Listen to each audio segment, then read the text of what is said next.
तो आज हम एक ऐसी किताब की दुनिया में चलते हैं जिसने सच में दुनिया भर में लाखों लोगों की पैसे को लेकर पूरी सोच ही बदल दी। जी हाँ, हम बात कर रहे हैं रिच डैड पुअर डैड की। और ये सिर्फ इन्वेस्टिंग टिप्स की किताब नहीं है, नहीं, ये एक माइंडसेट, एक पूरी की पूरी सोच के बारे में है जो किसी को भी फाइनेंशियल फ्रीडम की राह पर ले जा सकती है।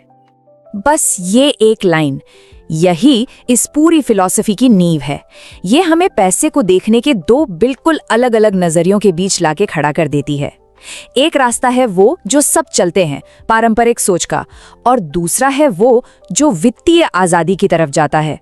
तो आगे हम क्या देखने वाले हैं? हम इन 5 जरूरी सबकों को एक एक करके समझेंगे। यही वो बातें हैं जो इस किताब की जान है। चलिए शुरू करते हैं। कहानी के सेंटर में 2 लोग हैं। पहले लेखक के अपने पिता, जो बहुत पढ़े लिखे थे, पीएचडी थे, लेकिन पैसों के मामले में हमेशा तंगी में रहे। लेखक उन्हें पुअर डैड कहते हैं। और दूसरे हैं उनके सबसे अच्छे दोस्त के पिता, जो 8वीं पास थे लेकिन एक बहुत सफल बिजनेसमैन बने, और वही है रिच डैड।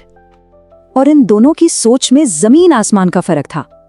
पुअर डैड हमेशा कहते थे, खूब पढ़ो लिखो ताकि तुम्हें किसी अच्छी कंपनी में नौकरी मिल सके। वहीं दूसरी तरफ रिच डैड सिखाते थे, पढ़ाई इसलिए करो ताकि तुम खुद की कंपनी खड़ी कर सको और लोगों को नौकरी दे सको। घर को लेकर भी उनका नजरिया एकदम उल्टा था। पुअर डैड का मानना था कि घर एक इंसान की सबसे बड़ी संपत्ति, सबसे बड़ा एसेट होता है, जबकि रिच डैड कहते थे कि घर एक लायबिलिटी है, और अगर किसी का घर ही उसका सबसे बड़ा इन्वेस्टमेंट है तो समझो वो मुश्किल में है। तो आखिर ये रिच डैड वाली सोच किस प्रॉब्लम को सॉल्व करती है? वो उस प्रॉब्लम को सॉल्व करती है जिसमें हम में से ज्यादातर लोग फंसे हुए हैं, पैसे के लिए काम करने का एक ऐसा चक्कर जो कभी खत्म ही नहीं होता। इसी को किताब में रैट रेस कहा गया है। रैट रेस का मतलब क्या है? ये एक ऐसा पैटर्न है जहां लोग अपनी सैलरी पर पूरी तरह डिपेंडेंट हो जाते हैं, ज्यादा पैसे के लिए ज्यादा मेहनत करते हैं, जिससे उनके खर्चे भी बढ़ जाते हैं और वो उसी गोल गोल चक्कर में फंसे रह जाते हैं। और लोग इस जाल में फंसे क्यों रहते हैं? क्योंकि पैसों का फ्लो कैसे काम करता है इसकी समझ ही नहीं होती। लोग अपनी पूरी जिंदगी ऐसी चीजें खरीदने में लगा देते हैं जो उनकी जेब से पैसा बाहर निकालती हैं, ना कि उनकी जेब में पैसा डालती हैं। जरा इस कैश फ्लो को देखिए, एक आम मिडिल क्लास का पैटर्न। सैलरी आती है और फिर सीधे tax, home loan, car loan, credit card bills, इन सब में चली जाती है। महीना खत्म, पैसा खत्म। एसेट्स यानी संपत्ति बनाने के लिए कुछ बचता ही नहीं। तो इस रैट रेस से बाहर कैसे निकलें? इसका रास्ता क्या है? रिच डैड के हिसाब से इसकी शुरुआत बस सिर्फ एक नियम को समझने से होती है। एक ऐसा नियम जो अमीर लोगों को बाकी सबसे अलग बनाता है।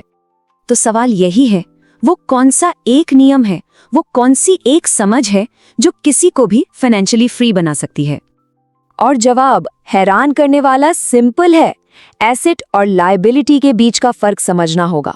बस, एसेट वो चीज है जो जेब में पैसा डालती है, और लायबिलिटी वो चीज है जो जेब से पैसा निकालती है। सुनने में कितना आसान लगता है ना? लेकिन रिच डैड कहते हैं कि ज्यादातर लोग इसी बेसिक फर्क को नहीं समझते और इसीलिए पूरी जिंदगी पैसों के लिए संघर्ष करते हैं। यहाँ देखिए फर्क कितना साफ है। मिड क्लास की इनकम सीधे खर्चों और लायबिलिटीज में चली जाती है, लेकिन अमीर लोग वो अपनी इनकम से सबसे पहले एसेट्स खरीदते हैं और फिर वो एसेट्स उनके लिए और इनकम बनाते हैं। उनका पैसा उनके लिए काम करता है, वो पैसे के लिए काम नहीं करते। इसी से जुड़ा रिच डैड का अगला बड़ा आइडिया आता है। वो है किसी के प्रोफेशन यानी पेशे और उसके असली बिजनेस के बीच के फर्क को समझना। ये एक और जबरदस्त आइडिया है। देखिए, आपका प्रोफेशन वो है जिससे आपकी सैलरी आती है, आपकी नौकरी। लेकिन आपका बिजनेस वो है जहां आप अपना एसेट कॉलम बनाते हैं। मतलब कोई प्रोफेशन से एक बैंकर हो सकता है, लेकिन उसका बिजनेस होना चाहिए रियल एस्टेट या स्टॉक्स में इन्वेस्ट करना। नौकरी बिल भरती है, लेकिन बिजनेस अमीर बनाता है। तो फिर ये असली एसेट्स होते क्या हैं? यहाँ कुछ एग्जाम्पल्स हैं। जैसे कोई ऐसा बिजनेस जिसे चलाने के लिए हर वक्त वहां मौजूद रहने की जरूरत नहीं, स्टॉक्स, बॉन्ड्स, किराया देने वाली कोई प्रॉपर्टी, या फिर किसी किताब या गाने से मिलने वाली रॉयल्टी। इन सब में एक बात कॉमन है, ये सब जेब में पैसा डालते हैं तब भी जब कोई काम नहीं कर रहा होता। और यहीं रिच डैड का गोल्डन रूल आता है। अपनी नौकरी मत छोड़ो। उस नौकरी से जो पैसा आ रहा है उससे लायबिलिटीज मत खरीदो, उससे असली एसेट्स खरीदना शुरू करो।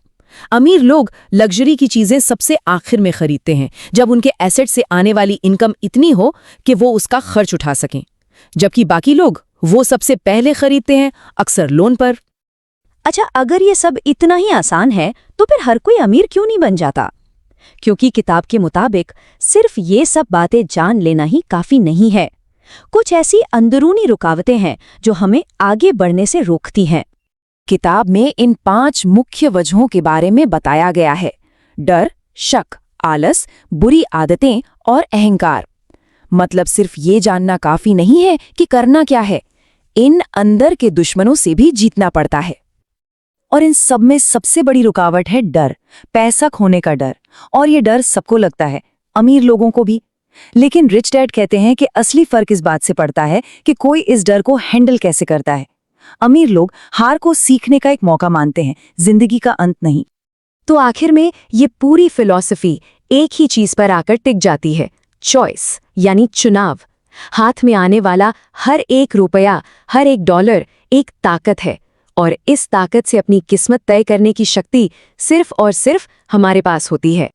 तो सवाल खुद से पूछने वाला है कि हमारे हाथ में आने वाले रुपए हमारे लिए क्या चुन रहे हैं? क्या वो एक और लायबिलिटी खरीद रहे हैं जो हमें बांध कर रखेगी, या फिर वो एक ऐसा एसेट बना रहे हैं जो हमें आज़ादी का रास्ता दिखाएगा? फैसला हमारा है।